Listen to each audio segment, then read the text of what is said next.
une personne sans référence. Un bon matin devient une légende. Namesana nangate koyeba nae. Les courtes prières en public et les résultats sont magnifiques. C'est qu'elle est nanga koumenana l'ensemble. Il m'appelait, je le sais, Likabwezo pela katinanga.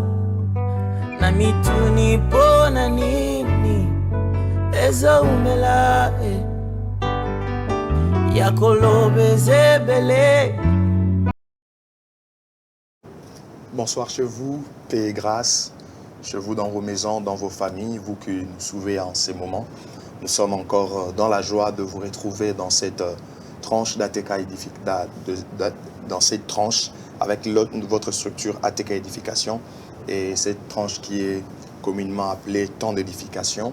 Nous sommes là et nous croyons que Dieu va nous faire encore énormément du bien. Merci de nous suivre de temps à autre. Nous en sommes très contents. Que Dieu vous bénisse abondamment. Alors, nous allons partager autour d'un sujet qui est très important, très capital. Un sujet qui est d'ailleurs inévitable dans la vie des humains. Vous allez comprendre le pourquoi. On peut prier le Seigneur. Père, nous te rendons gloire. Nous nous exposons à ta parole. Révèle-nous encore le mystère de ta parole afin que nous puissions comprendre comment nous conduire au nom de Jésus. Amen. Le sujet que j'aimerais partager avec vous en ce moment ou dans cette vidéo, j'ai voulu l'intituler « Le vrai bataille ». Le vrai bataille. On se poserait peut-être la question de savoir mais pourquoi le vrai bataille, pourquoi pas donner un autre titre. Vous allez comprendre pourquoi. Lorsque nous sommes en train de parler de bataille ici, lorsque nous parlons d'une bataille, nous voyons un combat entre deux armées. Nous voyons un combat entre deux camps.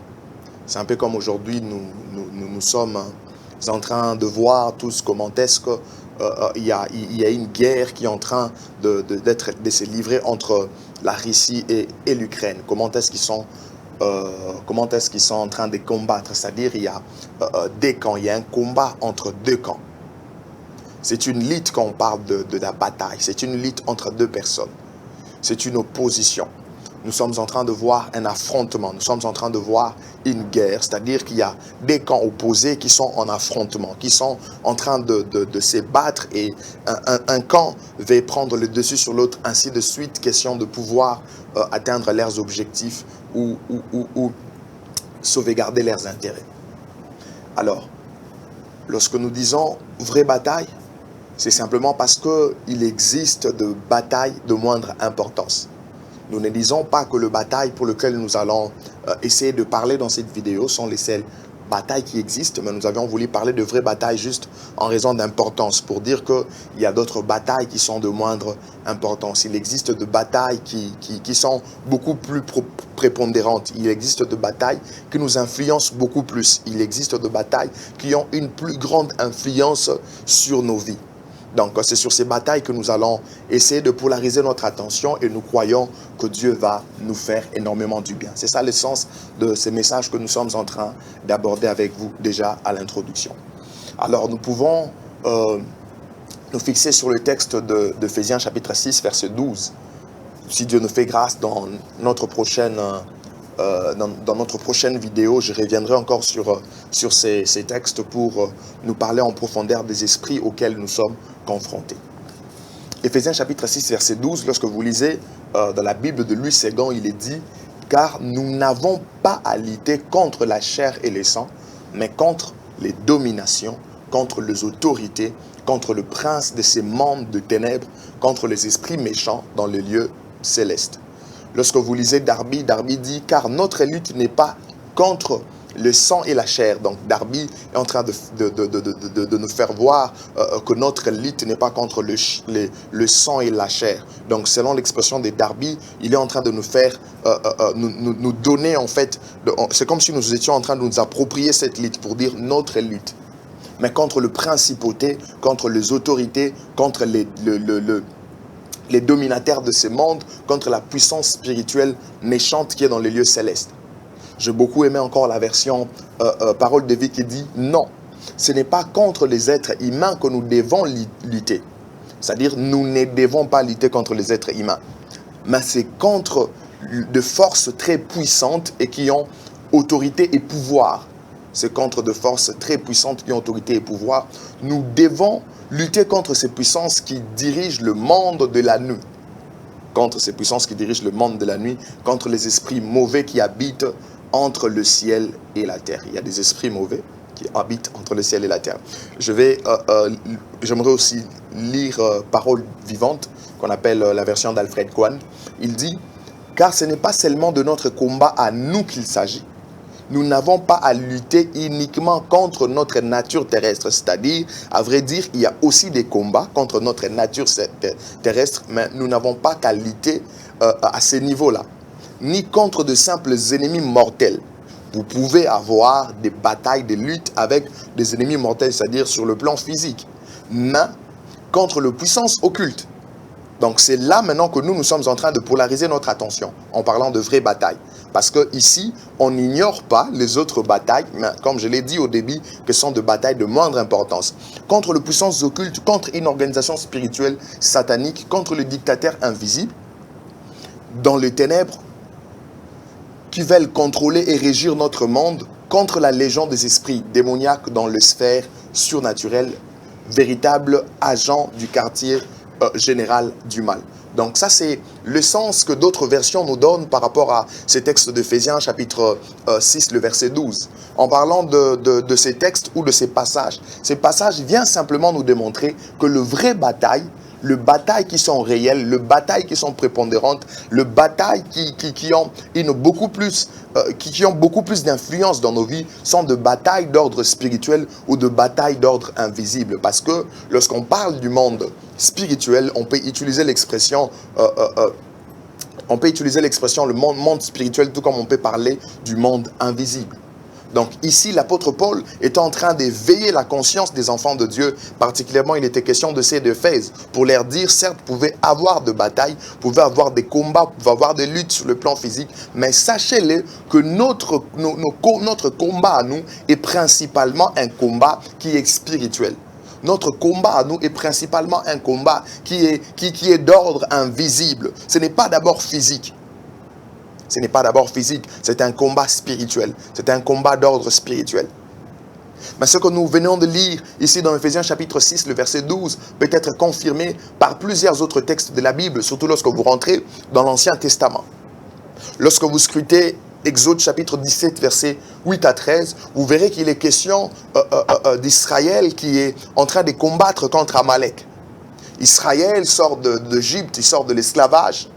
Israël vient de vivre le miracle de la manne. Israël vient de voir Dieu faire sortir l'eau dans un rocher. Après toutes ces choses, nous voyons qu'Israël devait combattre contre Amalek. Amalek, lorsque nous parlons d'Amalek, c'est juste un peuple qui est descendant d'Amalek, parce qu'Amalek est considéré comme l'un des petits-fils de Saül, frère de Jacob. Et Israël est en train de combattre avec ces peuples. Mais en combattant, ce qui attire notre attention, c'est que, à vrai dire, la bataille était ailleurs. La bataille n'était pas vraiment dans ces champs où on pouvait voir des hommes et des femmes en train de lutter, des hommes et des femmes en train de se battre. Parce que quand vous regardez bien, vous verrez que Moïse était quelque part. Moïse était quelque part sur la montagne. Alors qu'il levait ses deux mains, Israël prenait le dessus sur Amalek. Et lorsque Moïse baissait ses mains, Israël devenait faible et Amalek était plus fort. Mais comment expliquer, il y a une lutte, il y a une guerre qui est en train de se passer entre deux peuples, mais la force de l'un de peuple dépend beaucoup plus de mains qu'un homme est en train de lever à la montagne. À telle enseigne que Moïse s'était fatigué. Il y avait Aaron et Hur qui étaient venus en train de soutenir ses mains pour que ses mains restent élevées. Et alors que ses mains étaient restées élevées, étendues vers le ciel, c'est là qu'Israël a à prendre la victoire ou à posséder la victoire contre Amalek. Mais sur le plan scientifique, comment expliquer ça? Est-ce qu'on peut dire qu'Israël avait eu à vaincre Amalek seulement parce que Moïse avait levé ses deux mains? Ou c'est parce qu'Israël avait beaucoup plus d'armes qu'Amalek? Ou Israël avait des hommes beaucoup plus puissants que ceux d'Amalek? Non. La victoire d'Israël provenait de cet homme qui était en train de lever ses mains vers Dieu pour dire que la bataille entre Amalek et Israël s'est en réalité livrée sur le plan spirituel. C'était aussi une bataille des divinités parce que Israël, sa force c'était Dieu. Israël, sa force était l'Éternel. Alors que Moïse était devant l'Éternel en train de l'implorer, c'est là qu'Israël était fort. C'est là qu'Israël était fort. Ça, c'est juste pour nous démontrer ou nous prouver qu'à vrai dire, parfois lorsque nous voyons certaines confrontations, nous voyons certaines choses, la source peut être ailleurs. Et en termes de bataille, ce qui impacte plus, ce sont de batailles spirituelles. Vous remarquerez que même Balak avait compris ces choses. Au temps de Balak, roi de Moab, pendant qu'Israël campait vers le plain de Moab, Nombre chapitre 22, le verset 1 à 7. Quand le roi de Moab a vu Israël en train de camper vers le plain de Moab, il était effrayé en voyant tout ce que ces peuples d'Israël venaient de faire à d'autres peuples qu'ils ont rencontrés avant. Il était effrayé. Mais ce qui m'étonne, c'est qu'au lieu de se préparer au combat contre Israël, en arrangeant peut-être l'armée, en essayant d'avoir encore plus de soldats ou plus d'armes, quoi que ce soit, cet homme, ce roi Balak, s'élève pour envoyer des paroles vers un certain Balaam qui était devant, pour dire que viens maudire ces peuples d'Israël, parce qu'ils sont plus puissants que moi. Et je sais que celui que toi tu maudis est maudit, celui que toi tu bénis est béni. Et il dit que viens maudire ce peuple. Peut-être qu'en le maudissant, j'aurai le dessus sur ces peuples. En le maudissant, si toi tu le maudis, j'aurai de la supériorité. Cet homme, même en leur période, ils avaient cette compréhension que le bataille, le plus prépondérant sont spirituels. Et pour vaincre une bataille sur le plan physique, il faut commencer d'abord par vaincre cette bataille sur le plan spirituel. Le vrai bataille entre... Le vrai bataille, ce sont ces batailles qui sont livrées sur base de support spirituel. C'est-à-dire, tu as ton Dieu, j'ai mon Dieu. Tu as ta divinité, j'ai mon Dieu. J'ai l'Éternel des armées. Le vrai bataille sont d'ordre spirituel. Et même au-delà de ça, lorsque vous regardez les combats de David et Goliath dans 1 Samuel chapitre 17, cela nous confirme encore que le vrai bataille sont d'ordre spirituel. David il devait combattre avec Goliath. Mais pendant que David était là, et Goliath aussi sur ces champs de bataille, la Bible nous fait voir que Goliath, avant de combattre, il a maudit David par ses dieux. Goliath a commencé par maudire David par ses dieux en disant que je donnerai ta chair aux oiseaux et aux bêtes des champs. Mais Goliath, toi tu es fort, tu as la masse, tu es expérimenté. Mais comment est-ce que pour combattre contre David, tu commences à maudire David par tes dieux? C'est parce qu'il savait que si je dois vaincre une bataille sur le plan physique, je dois commencer par vaincre cette bataille sur le plan spirituel. Et même David connaissait cette réalité. Et David dit, aujourd'hui, je donnerai les cadavres du camp de Philistins aux oiseaux du ciel et aux animaux de la terre. Et toute la terre saura qu'Israël a un Dieu. Là, David parle de l'Éternel. Donc avant qu'il ne puisse combattre et d'eux, c'était d'abord une bataille de support spirituel. C'était d'abord une bataille de divinité. Et comme David avait l'Éternel, celui qui est le Dieu véritable, celui qui est le Tout-Puissant, c'est ainsi que David a vaincu Goliath. David n'a pas vaincu Goliath par sa force. David n'a pas vaincu Goliath avec son expérience, non. Mais il a vaincu Goliath à cause de ces dieux qu'il avait. À cause de ces dieux qu'il avait. En réalité, c'était une bataille qui s'est d'abord livrée sur le plan spirituel. N'est-ce pas qu'en lisant ces passages d'un Samuel, vous vous rendrez compte comme moi que David n'a pas eu beaucoup de difficultés pour pouvoir terrasser Goliath. David n'a pas eu beaucoup de difficultés Simplement parce que cet homme de David s'était appuyé sur son Dieu. Les vraies batailles sont d'ordre spirituel. Ce ne sont pas des choses à ignorer. C'est très important à connaître et à savoir. Très important. Alors, qu'est-ce que nous pouvons retenir de tout ce que nous venons de dire? De tous ces exemples et illustrations que nous venons de donner autour de la parole de Dieu. Et en commençant par ce que l'apôtre Paul a réveillé dans le croyant d'Éphèse. J'aimerais nous dire, à vous qui nous suivez, que le bataille spirituel ou invisible existe. Le bataille spirituel ou invisible existe. Elles ne sont pas à nier ni à négliger. Le bataille spirituel existe. Ce n'est pas parce que vous ignorez des batailles spirituelles que vous n'en aurez pas, non. Dans le Nouveau Testament, au temps de la grâce, l'apôtre Paul a éveillé les chrétiens pour leur dire que nous n'avons pas à lutter contre la chair et le sang, mais nous avons à lutter contre les esprits maléfiques, contre ceux du monde des ténèbres. C'est avec eux que nous luttons. Et même Christ, lorsqu'il parlait de l'Église, dans Matthieu chapitre 16, il dit, et le porte de ces jours de mort ne prévendront point contre elle. Il savait que quand on parle d'Église, il y a un combat qui est attaché. Église, ne dormons pas. Église, ne soyons pas dans le sommeil. Le bataille spirituel existe. L'ennemi cherche à accomplir son agenda. Et nous travaillons non pas pour son agenda, nous travaillons pour le royaume de Dieu. C'est ainsi qu'il y a affrontement entre ces deux camps. Mais deuxièmement, les enfants de Dieu sont engagés dans une lutte contre le monde invisible des ténèbres, vouloir ou pas. Ce n'est pas parce que vous ignorez le combat spirituel ou le bataille invisible que ces batailles vont vous ignorer. Non, non. Il y a tant de réalités, tant de choses qu'on ne peut pas ignorer.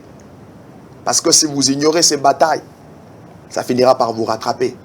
Troisièmement, j'aimerais nous dire que nous devons combattre sur le plan spirituel. Si l'apôtre Paul a éveillé la conscience de croyants d'Éphèse, c'était pour qu'ils puissent combattre. Et quand vous lisez la suite d'Éphésiens chapitre 6, il démontre même les armes que nous devons utiliser dans le combat, dans cette bataille qui est spirituelle. Nous devons combattre. N'ignorons pas le bataille spirituel. Nous devons combattre. Mais j'aimerais nous dire encore que Christ nous a donné tout ce qu'il faut pour la matérialisation de notre victoire. Parce que lorsque vous lisez Romains, l'apôtre Paul nous dit qu'en Christ nous sommes plus que vainqueurs. Oh, j'aimerais dire aux enfants de Dieu que nous sommes plus que vainqueurs. Non pas par la force que nous allons employer de nous-mêmes. Non. Mais par la force de celui qui a tout vaincu, par la force de celui qui a tout accompli, de celui qui a déjà vaincu le diable, celui qui a exposé les dominations, les autorités en spectacle, en public, qui les a vaincus, qui a vaincu le diable. Il nous a tout donné. Alors nous affrontons ces camps, non pas pour nous perdre, mais c'est pour vivre la matérialisation de notre victoire à la croix. Cette victoire est pour nous. Christ a vaincu pour nous. Christ a vaincu et nous sommes aussi vainqueurs. Nous sommes aussi victorieux. Il nous a donné tout ce qu'il faut. Alors ne laissez pas les ténèbres vous dominer. Ne laissez pas des réalités maléfiques vous impacter ou vous influencer. Ne vous laissez pas par toutes ces choses. Parce que vous êtes dans les camps de celui qui a vaincu. Que Dieu vous bénisse. Je déclare sur vous que sur toutes sortes et toutes formes de batailles qui peuvent s'élever dans vos vies, que le Seigneur vous donne la victoire au nom de Jésus-Christ. Même s'il y avait des réalités que vous connaissez, jusqu'à présent, vous n'avez pas encore trouvé des résolutions. Si c'était d'ordre spirituel, je déclare pendant ces moments que Dieu vous donne la victoire au nom puissant de Jésus-Christ. Soyez bénis chez vous. Retrouvons-nous prochainement pour parler de notre sujet qui sera encore très intéressant.